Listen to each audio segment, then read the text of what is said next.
Hello students, welcome to জেনে study Bangla. তোমাদের যে জিকে সেটটা শুরু করেছিলাম, যে জিকে প্লেলিস্টটা শুরু করেছিলাম, তার আজকে পার্ট 9। এই জিকেগুলো তোমাদের আপকামিং যে কোনো এক্সামের জন্য কাজে লাগবে। তো অবশ্যই এই জিকেগুলো ভালো করে নোট করে রাখো এবং অবশ্যই বারবার একটু রিভিশন করবে, তাহলে মনে থাকবে। ঠিক আছে? তো আগের জিকেগুলো যারা দেখোনি, অবশ্যই সেগুলো দেখে নিও। তো চলো, প্রথম কোশ্চেন কি বলেছে, ভারতের জাতীয় পতাকার নকশা কে তৈরি করেছিলেন? জাতীয় পতাকার নকশা তৈরি করেছিলেন পিঙ্গালি ভেঙ্কাইয়া। আচ্ছা, দেখে নাও, এখানে প্রত্যেকটা আমি কোশ্চেনের ডিটেলসও বলবো। দেখো ডিটেলসে কি আছে। 1947 সালে 22শে জুলাই গণপরিষদে বর্তমান যে জাতীয় পতাকা সেটা গৃহীত হয়েছিল। পতাকার দৈর্ঘ্য প্রস্থ অনুপাত কত ছিল? 3:2। পতাকার মাঝখানে অশোক চক্রের মধ্যে যে দণ্ডগুলো আছে সেটার কটা দণ্ড আছে? 24টি দণ্ড। আচ্ছা, পতাকায় তিনটা কালার মধ্যে গেরুয়া হলো ত্যাগ, সাদা হলো শান্তি এবং সবুজ হলো সমৃদ্ধির প্রতীক। ঠিক আছে? তো চলো নেক্সট কোশ্চেন রয়েছে, father of revolutionary thoughts in India কাকে বলা হয়? অবশ্যই যারা যারা পারবে কমেন্টে জানো। Option B, Bipin Chandra Pal. আচ্ছা, দেখে নাও এখানে কি ডিটেলস আছে। এই যে বিপিন চন্দ্র পাল, তিনি লাল বাল পাল ত্রয়ীর সদস্যদের অন্যতম একজন ছিলেন। ঠিক আছে? আচ্ছা, তিনি এই বিপিন চন্দ্র পাল কি করেছিলেন? নিউ ইন্ডিয়া আর বন্দে মাতরম পত্রিকার সাথে যুক্ত ছিলেন। বাল গঙ্গাধর তিলককে লোকমান্য বলা হয়, আর লালা রাজপত রায়কে পাঞ্জাব কেশরী বলা হয়। তিনজনের নামগুলো একটু মনে রাখবে। ঠিক আছে? নেক্সট কোশ্চেনে যাওয়ার আগে তোমাদের বলে দিচ্ছি যে যারা যারা এখনো সাবস্ক্রাইব করোনি, অবশ্যই চ্যানেলটা সাবস্ক্রাইব করে রাখো। আমরা টুকের খুব ক্লোজ। সাবস্ক্রাইব করে রাখো এবং তারপর লাইক করে দাও। আচ্ছা, নেক্সট, কোন শহরটির নাম পরিবর্তনে রাখা হয়েছে প্রয়াগরাজ? কোন শহরটি? এলাহাবাদ। Option B, Allahabad. ঠিক আছে? কি ডিটেলস আছে? 2018 সালে এর নাম পরিবর্তন হয়। আচ্ছা, প্রয়াগরাজ গঙ্গা, যমুনা, সরস্বতী নদীর সঙ্গমস্থলে অবস্থিত। ঠিক আছে? ফৈজাবাদ শহরের নাম পরিবর্তন হয়ে কি হয়েছে? অযোধ্যা হয়েছে। আচ্ছা, এটা সেরকম ব্যাপার না। তারপর নেক্সট, এখন দেখো কিছু কিছু পূর্বের নাম ছিল, কিছু কিছু পূর্ব এখন সেগুলো চেঞ্জ হয়ে কি নাম হয়েছে সেগুলো একটু জানা দরকার। দেখো, এলাহাবাদের নাম হয়েছে বর্তমান নাম প্রয়াগরাজ। বোম্বে বর্তমান নাম মুম্বাই। মাদ্রাজের বর্তমান নাম চেন্নাই। ক্যালকাটার বর্তমান নাম কলকাতা। ব্যাঙ্গালোরের বর্তমান নাম বেঙ্গালুরু। গুরগাঁও এর নাম হয়েছে গুরুগ্রাম। ফৈজাবাদ এর নাম হয়েছে অযোধ্যা। মুঘলসরাই জংশন এর নাম হয়েছে পণ্ডিত দীনদয়াল উপাধ্যায় জংশন। হুইলার দ্বীপ এর নাম হয়েছে এপিজে আব্দুল কালাম দ্বীপ। আর ঝারসুগদা বিমানবন্দর এর নাম হয়েছে বীর সুরেন্দ্র সাই বিমানবন্দর। ঠিক আছে? নেক্সট, এগুলো কিন্তু খুব ভালো করে নোট করে রাখবে। নেক্সট কোশ্চেন বলেছে, রামান ম্যাগসেসাই পুরস্কার কোন দেশ থেকে প্রদান করা হয়? রামান ম্যাগসেসাই পুরস্কার কোন দেশ থেকে প্রদান করা হয়? অপশন সি, ফিলিপিন্স থেকে প্রদান করা হয়। ঠিক আছে? আচ্ছা, দেখে নাও এখানে কি ডিটেলস আছে। এই পুরস্কারকে এশিয়ার নোবেল বলা হয়। ফিলিপিন্সের প্রাক্তন রাষ্ট্রপতির স্মৃতিতে এটি দেওয়া শুরু হয় কত সালে? 1958 সাল থেকে। প্রথম ভারতীয় হিসেবে বিনোবা ভাবে এই পুরস্কার পান। ঠিক আছে? খুব ভালো করে মনে রাখবে, বিনোবা ভাবে, এই যে রমন ম্যাগসেসাই প্রথম ভারতীয় হিসেবে এই বিনোবা ভাবে পুরস্কার পান। ঠিক আছে?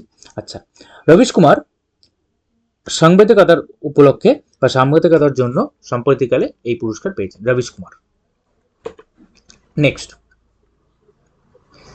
কোশ্চেন। আচ্ছা, নেক্সট দেখো, কোন কোন পুরস্কার কিসের জন্য দেওয়া হয় সেটাও একটু তোমাদের জেনে রাখা দরকার এবং খুব ভালো করে নোট করে রাখবে। জ্ঞানপীঠ পুরস্কার সাহিত্যের জন্য দেওয়া হয়, ভারতের সর্বোচ্চ সাহিত্য সম্মান।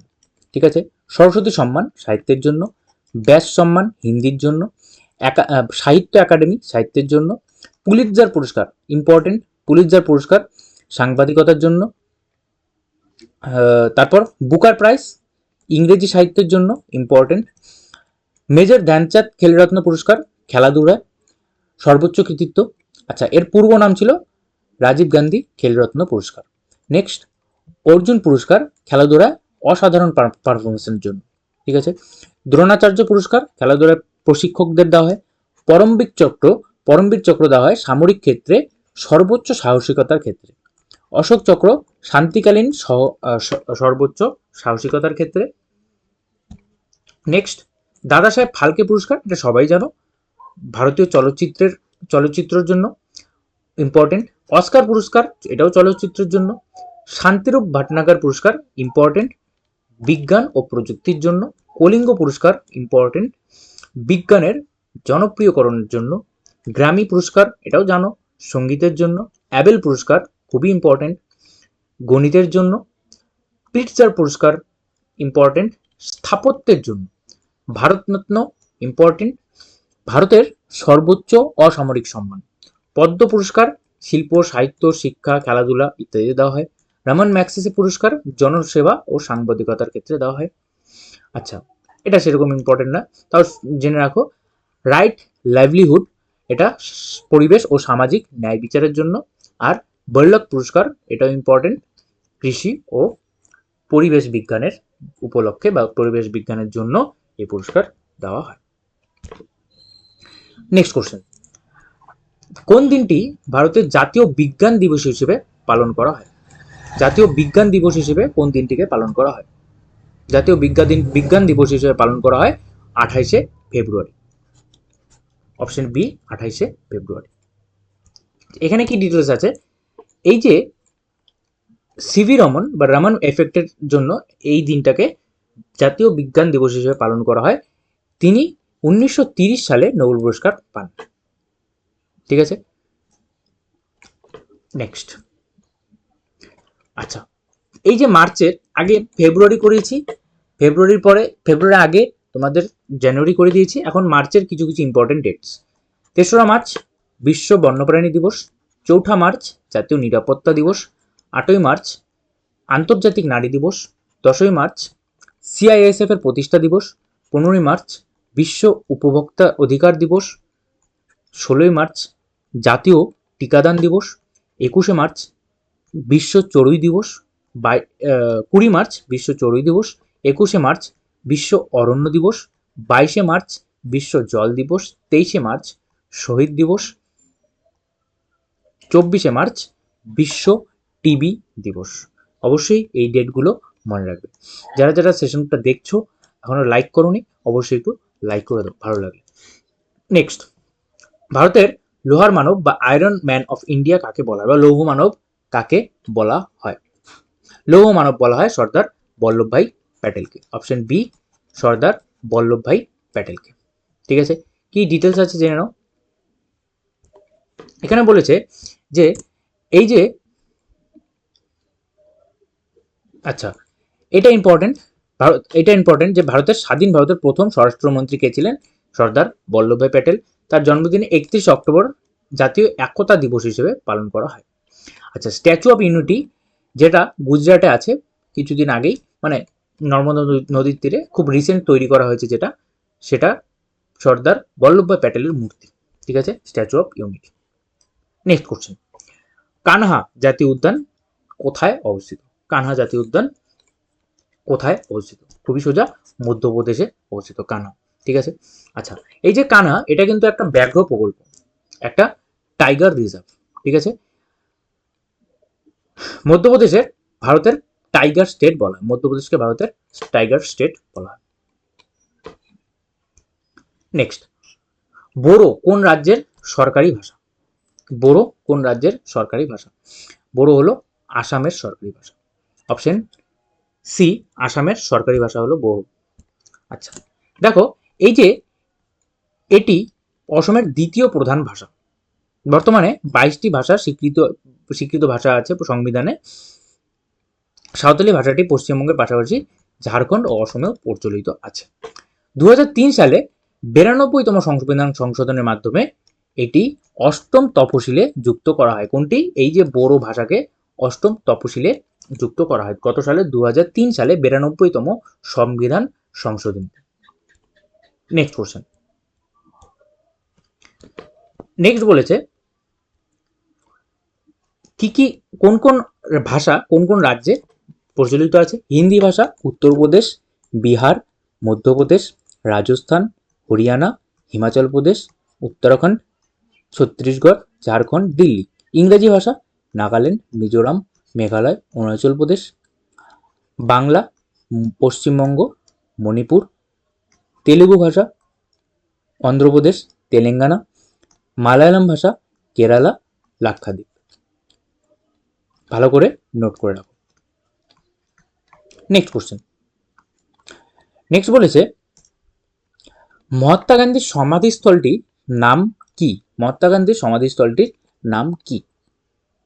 মহাত্মা গান্ধীর সমাধিস্থল হলো option D Shakti Sthal, sorry option A Rajghat, option A Rajghat.